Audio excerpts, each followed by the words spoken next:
Olá, bom dia. Hoje nós iremos tratar sobre a categoria do psiquismo. Mas antes, iremos recapitular algumas coisas do semestre passado para então podermos fazer uma relação entre corpo próprio e categoria do psiquismo. E sobre o aspecto estrutural constituinte do ser humano, Lima Vaz nos apresenta uma divisão, uma estrutura somática, o corpo próprio, uma estrutura psíquica, que é a categoria do psiquismo, seminário que iremos tratar hoje, e uma estrutura espiritual. Estas seriam então dimensões fundamentais do ser humano que busca dar resposta do que ele é constituído e qual o seu ser. Como vimos no semestre passado sobre o corpo próprio, podemos dizer que o corpo do homem não pode ser reduzido a uma simples coisa.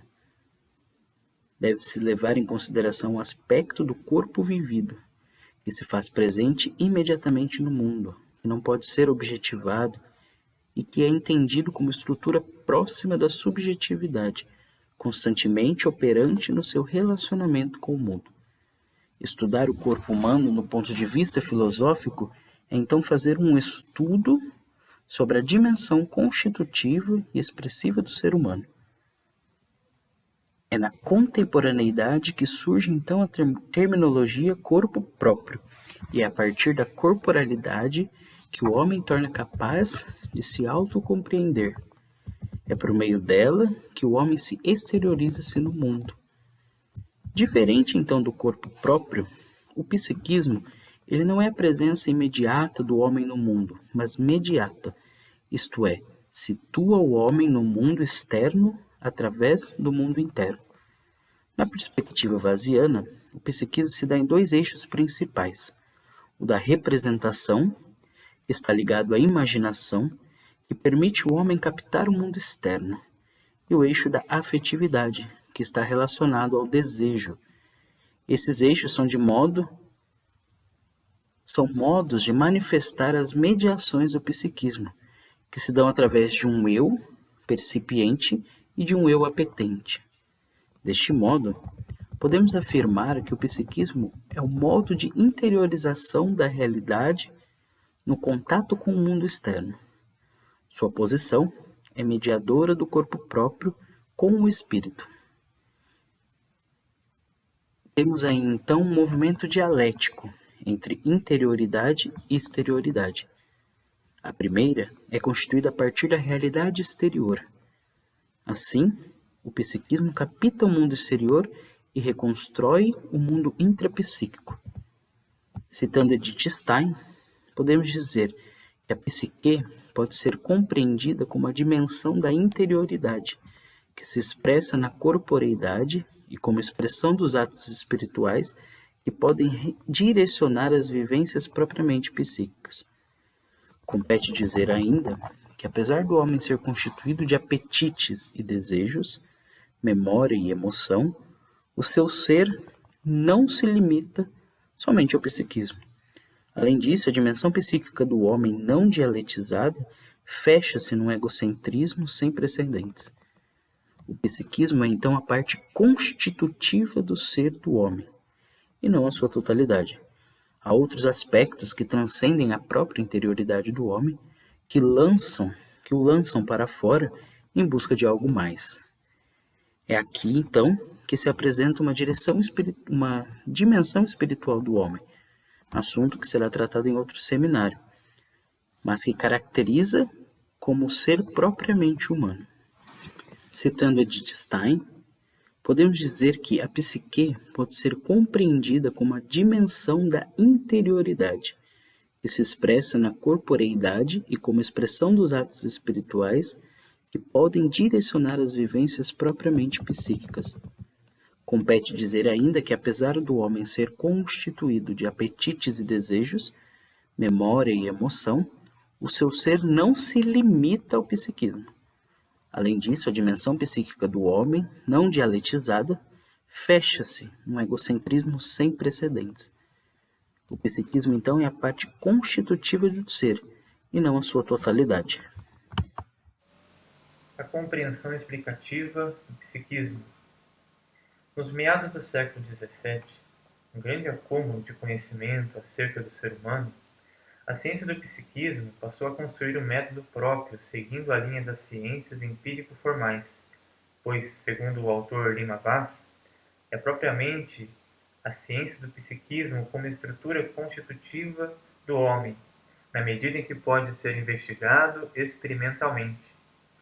A trajetória da psicologia na história ocidental é passível de ser observada nas reflexões contemporâneas, quando analisam as questões comportamentalistas e as questões cognitivas.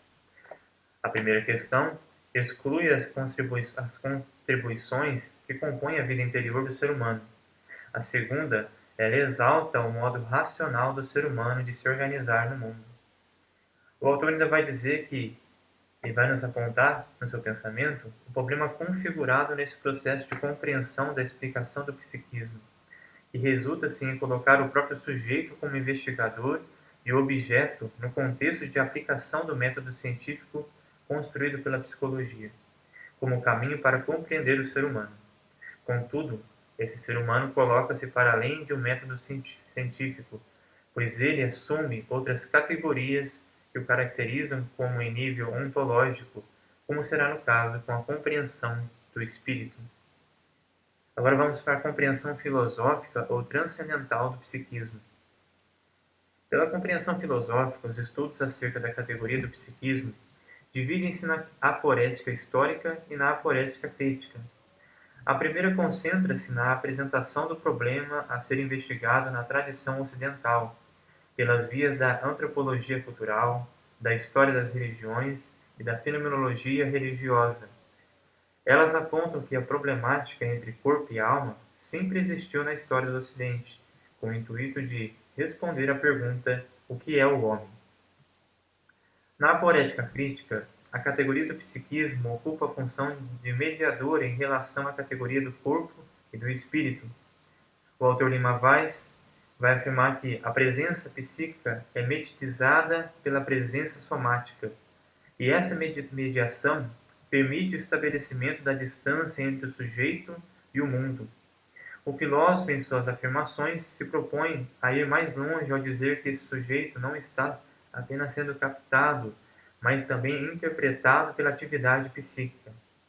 A partir da ideia de que a categoria do psiquismo assume a mediação entre a presença do corpo que está no mundo e a presença de si mesmo que faz parte da categoria do espírito, deparamos-nos com a construção do momento eidético.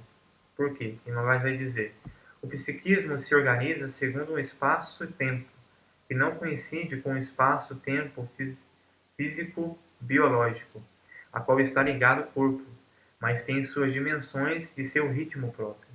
Ele ordena o fluxo da vida psíquica em termos de percepção, representação, memória, emoções e pulsões. No momento tético, as reflexões se voltam à pergunta: o que é o ser humano? Pois ao mesmo tempo que se buscou ao ser a ontologia da unidade do eu e a pluralidade das formas de consciência psicológica. A busca pela unidade do eu que o ser humano depara-se com o tempo e a morte, ou seja, ao estar inserido no tempo e a morte consumirá o corpo, a sua psique sendo necessária estar preparada para esta realidade ontológica. Guimarães vai dizer que a inscrição da morte do ser para a morte, no ser, no mundo do homem, atinge em seu âmago a estrutura do espaço-tempo humano. Ela abala em sua raiz a permanência do corpo em sua morada mundana, mostrando como a carne, no sentido bíblico, em sua fragilidade e em seu efêmero florescer. Eis onde se encontra a importância dos estudos filosóficos que desde Sócrates têm refletido sobre as questões do morrer. A palavra de Vaz, no cenário, elevar-se à categoria do espírito para poder antever desde os cumes mais altos que as reflexões filosóficas pode alcançar a vitória da vida sobre a morte. Olá, depois dessa jornada com Lima Vaz, acerca da categoria do psiquismo, quais são as conclusões que nós podemos chegar? Vamos lá. Então, precisamos ter claro, então, que a reflexão sobre o psiquismo, sobre o psíquico, para Lima Vaz, ele seria a natureza mediadora entre o corporal e o espiritual. E sobre várias determinações ocorreria a categoria do psiquismo. E para podermos entender essa dimensão, precisamos entender que ela sofre várias determinações. Uma delas, a primeira, seria que ela está condicionada a estar no mundo, pois nós estamos aqui e agora. E a dimensão psíquica seria o interior do homem, o homem interior, o homem que se interioriza e descobre o seu eu psíquico, que por sua vez manifesta duas coisas, a percepção e o seu desejo. Também vale a pena lembrar, nessa jornada que passamos com ele, que o mundo interior do homem se edifica em dois grandes eixos, o imaginário e o afetivo. E quando o indivíduo apresenta patologias nessa dimensão psíquica, geralmente essa patologia está associada a esses dois eixos fundamentais das pessoas, dessa estrutura do psiquismo. E esses dois eixos podem ser vistos, então, como pilares da mente humana. Por isso também, quando eles estão doentes, as patologias se manifestam. E a pré-compreensão do psíquico, para o Lima Vaz, se daria em um cruzamento entre a presença natural e a presença intencional do ser humano. O eu consciente, ele estaria sendo o centro unificador da consciência. E o imaginário e o afetivo, quando eles convergem, forma o polo da unidade consciencial. E se começa a delimitar a identidade do indivíduo. Por fim, o trajeto que Henrique Cláudio Lima Vaz faz em sua obra é formidável. Antes de conceituar propriamente os termos que ele quer trabalhar, ele faz uma retrospectiva histórica da filosofia. E nessa retrospectiva ele nos ajuda a compreender a evolução do pensamento a respeito do psiquismo. O psiquismo, essa categoria que foi estudada ao longo da história, então passa, inclusive, pela visão grego-cristã de corpo e alma. Depois, Lima Vaz ele faz um trajeto na psicologia e, em seu tempo, ele depara-se com as limitações das técnicas de análise comportamental, apenas baseadas em estímulo e resposta. E o filósofo ele também comenta o fato da psicologia ser uma ciência empírica e, por isso, descartar muitas vezes o conceito de alma, e isso também dificultaria, então, a busca de conhecimento pela totalidade do homem, porque muitas vezes nós ficamos com visões reducionistas, seja em relação ao corpo ou em relação ao psiquismo. Finalmente, o Vaz ele estabelece que o psiquismo é uma categoria ontológica do ser do homem, mas que, novamente, não podemos reduzir o homem somente a essa categoria. Precisamos olhar e ter uma visão do homem total. Esquecendo-se do corpo, não podemos esquecer-se do corpo, pois isso criaria uma oposição. E, encerrando, seria necessário ainda entender que a dimensão do corpo próprio situa o homem no espaço e no tempo, como nós vimos no semestre passado, e através do corpo, que é a presença, ele cria o seu mundo. E o psiquismo, por sua vez, forma um conjunto que interioriza o espaço-tempo no homem, o ajudando a estabelecer as relações e ter uma interioridade organizada. Um dos últimos problemas que o Lima Vaz ele estuda quando chega ao fim a categoria do psiquismo na sua obra Antropologia Filosófica é o problema da morte, que foi estudado ao longo de diversas correntes filosóficas, em diferentes perspectivas, e ele coloca a solução na esperança da alma imortal. Como um filósofo cristão, ele tem a certeza da ressurreição e aponta também para a única solução plausível em relação à morte é a esperança da ressurreição na glória do novo céu e da nova terra. Depois de termos estudado o pensamento de Lima Vaz a respeito da categoria do psiquismo, agora nós podemos compreender também o que um outro autor traz sobre esse tema. O filósofo, teólogo e sacerdote jesuíta canadense Bernard Lonergan afirma que a natureza humana é livre e capaz do conhecimento, mas também livre para fugir dele, voltando-se às próprias estruturas e se isolando do convívio social. Isso é um fenômeno chamado de oversight. Oversight é uma palavra em inglês que significa engano, equívoco, ou inclusive essa fuga do conhecimento. De fato, se nós lembrarmos do que o Lima Vaz diz no início do seu artigo, existem as compreensões behavioristas da psicologia e também as cognitivistas. Temos que compreender que essa abordagem de Lonergan não é nenhuma das duas. Ele faz uma gnosiologia, uma teoria do conhecimento, dentro da qual o psiquismo também faz parte, até porque é uma das dimensões do ser humano que conhece, e conhece também a si mesmo. Ora, esse fenômeno então de fuga do conhecimento é uma aberração para a consciência, é uma cegueira cognitiva e brota de um processo normalmente inconsciente, que costuma ser marcado por uma pressão externa, seja da sociedade ou de outras pessoas, ou por uma pressão interna de emoções exageradas e incontidas, principalmente no descontrole das memórias na fase inicial do desenvolvimento da pessoa.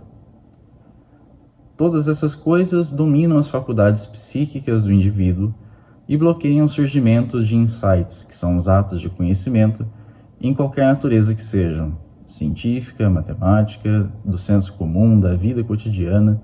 Tudo isso se torna impossibilitado, forçando uma existência nas sombras do ser, num imbróglio entre os arquétipos. Essa conversa sobre arquétipos não é o foco do pensamento de Lonergan nem de Lima Vaz, mas nos ajuda a fazer um paralelo com outras teorias de cognição, que quer dizer, tudo o que o ser humano pensa, tudo aquilo que ele é, começa a ser dentro das categorias, das estruturas psíquicas, misturado uma coisa com a outra, e então não existe mais uma vivência normal, integral.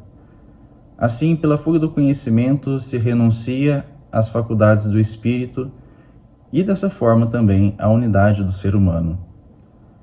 Com a racionalidade indo embora, também o psiquismo é distorcido como um todo, vai embora também a criatividade e até a percepção da realidade. Muitas vezes o sujeito nem sabe mais se está vivendo na realidade ou numa ilusão. Com isso, a ligação intrínseca entre a categoria do corpo próprio e a do psiquismo fica muito ofuscada. Assim se perde o senso do eu, a conexão com o tempo e com o espaço. A pessoa vive como se já estivesse morta.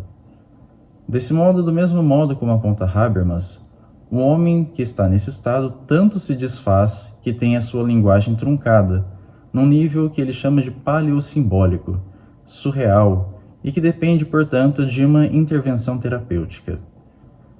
Isso, se analisado em conjunto com a obra de Ernst Cassirer, se demonstraria como uma renúncia à capacidade simbólica, que é a característica principal de um ser humano desenvolvido e bem integrado. Por fim, essa nossa pequena exposição implica a necessidade de uma antropologia filosófica que tome por base o ser humano inteiro, integrado, e então, a partir dos desvios identificados, reconduza o indivíduo à estrutura do seu ser que mais adequadamente o leva à integralidade do psiquismo, categoria dinâmica e vivaz do homem, muito acima de qualquer dualismo ou determinismo, e que, enfim, não separa corpo e espírito, mas é a categoria que os une e lhes dá sentido.